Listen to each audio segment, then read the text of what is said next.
So today on The Basement, real work is now going to begin on restoring this Traynor YT-15.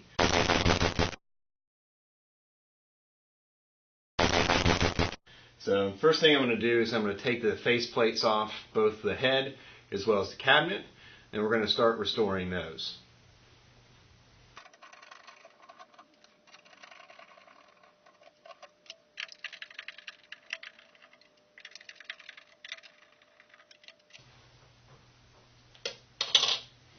Alright, well that's easy enough. Let's go get them cleaned up and we're going to start painting these. Alright, so now that we've got the nameplates pulled off of the cab as well as the head, we're going to start cleaning them up. So one thing I noticed is the one that came off of the actual cab actually has a metal back plate to it, which is different than the one that came off the head, because this is screwed straight into a piece of plywood, where this one, I don't remember what was behind it, but I imagine they put this piece of metal on here just for extra rigidity going through that speaker grill. So anyway, I'm going to do this a little bit differently than what I did with my Kruger cabinet. Now that one had a two-piece nameplate, so the silver lettering actually came off of the black background, and I was able to paint those two individually.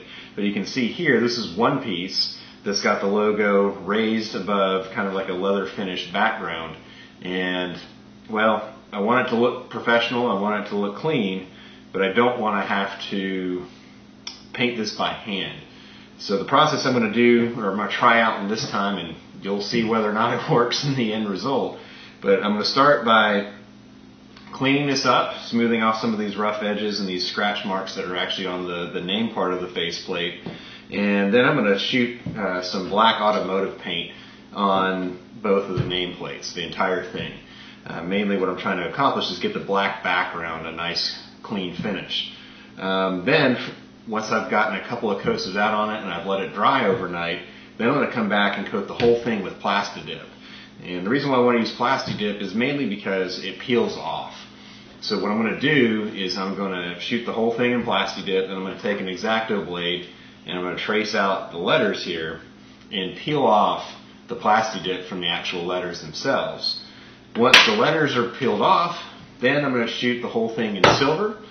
Once that thing is done, and I've gotten a couple of coats on that and it's dry, then I'm going to peel off the background and then coat the whole thing with some clear coat. Now, that's kind of an involved process. It's a lot of steps, and quite honestly, it may not be worth the effort may not be worth the reward. But I'm going to try it anyway. And, if it works, great. If not, then lesson learned. But that's the process. Also, I've taken the screw heads and I've just screwed them into this scrap block of wood. What I'm going to do is I'm going to hit them all with some 400 grit sandpaper and hit it with the same black paint that I'm using on the faceplate. So when I put it back on the cab and the head, it'll perfectly blend in. You won't even be able to tell the screws are there, which will be kind of cool. So the first thing I'm going to do now is I'm going to put some 400 grit sandpaper on some sanding blocks, and I'm going to try and smooth out some of these scratches on the raised lettering. And also from where they peeled these out of the dies, there's a little bit of plastic kind of sticking out. You probably can't see this from that far out, but I'm going to sand those off as well. Make it all nice and smooth. Then we'll clean it all up with some Windex and a toothbrush, and then we'll go put some black paint on it. I'll tell you what, if this does what I want it to do, these will be the best looking faceplates on a Traynor amp ever. Not that that's going to be the most important thing, that's for sure. Key thing is how does it sound? So hopefully we'll be able to get some good sound out of it and not just good looks. So while I'm waiting for voice coils and speaker cones to get sourced, I figure I might as well do what I can do, which is start refurbishing the actual cab itself. This may even give it, as long as I keep the sanding grain parallel with the nameplate, this might actually give it some kind of like that brushed stainless look once it's painted, which might be cool. There's a couple little nicks in there, but this still is going to look a lot better than it would have. So now I'm just going to soak them, some Windex, get all the dust out. Normally I would like to use alcohol with this so I can paint it quicker. but I'm ran out of rubbing alcohol, so I can't use that.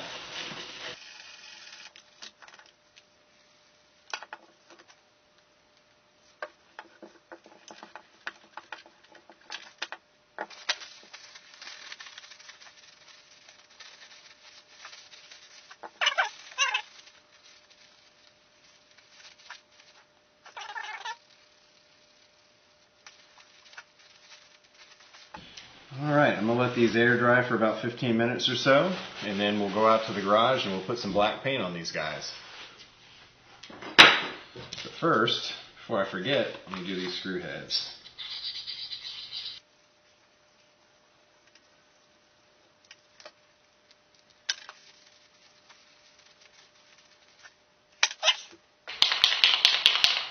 So I've got this hanging from my garage door rack and just a coat hanger, and that seems to work pretty well for stuff like this.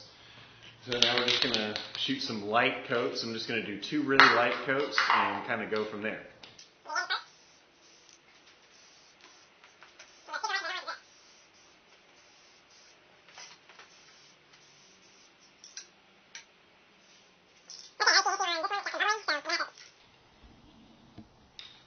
So I already see an issue on this one. It's got a little bit of bubbling, but that's okay. We can sand that out and get it with the next coat.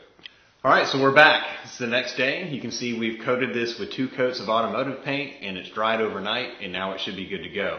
So what we're going to do is we're going to hit it with 2 coats of Plastidip. That's going to be our masking. What we're going to do is we're going to, after that's dried, we're going to cut it off of the parts that we want to be silver, leaving the background black with the Plastidip, and then we're going to paint the lettering with the silver spray paint and then peel off the black that's on the background from the Plastidip, and it should be good to go after that. Probably going to hit it with a couple coats of clear once that's done. So let's get to it.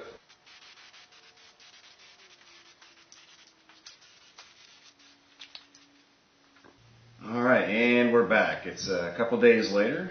We've managed to put a couple coats of Plastidip on these face plates, and it's dry and ready for me to start trimming out the actual letters to reveal the plastic underneath. What I'm trying to do is use that Plastidip as basically a spray-on masking to block the black background. I have a feeling I may have overcomplicated this a little bit, just a wee bit. I'm almost wishing I would have gone with like a silver paint pen and just lacquered over it. But I've already gone this far, so I might as well see it through and see if it's something that's worth doing. So I'm going to save you guys the hassle at home, and whoever's watching, of this potential mistake. It could turn out really, really good. It may just be a giant waste of time. I could have done this a lot simpler, maybe with just as good of results, but I wanted to try it, see if it was worth doing. So you guys at home will get to learn from my mistakes, if this ends up being a mistake. So let's get after it. I've got my X-Acto blade and a couple of different assorted blades that I picked up from the local hobby shop, and now I'm going to get to trimming out this Plastidip and see if it works.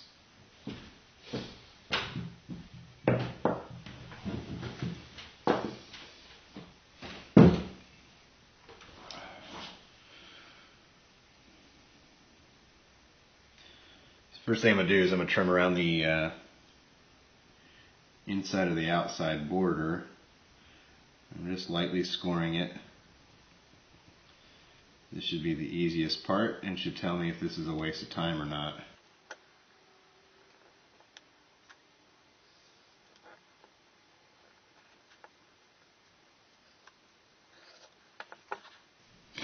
So the original did not have silver on this part. I'm debating whether or not just to peel all that off and cover it with silver, with the goal of being, having this as close to original as I can. I'm probably going to just take the hard step of trimming around it. I really want this to be level, so I wonder if I can use this as kind of a guide.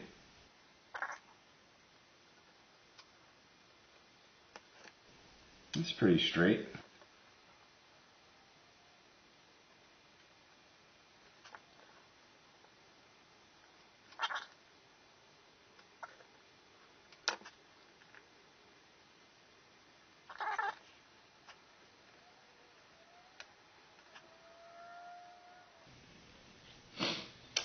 Alright, so now for the moment of truth, let's see if it peels and peels easily. So far, this is kind of sucking.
Doing, dude?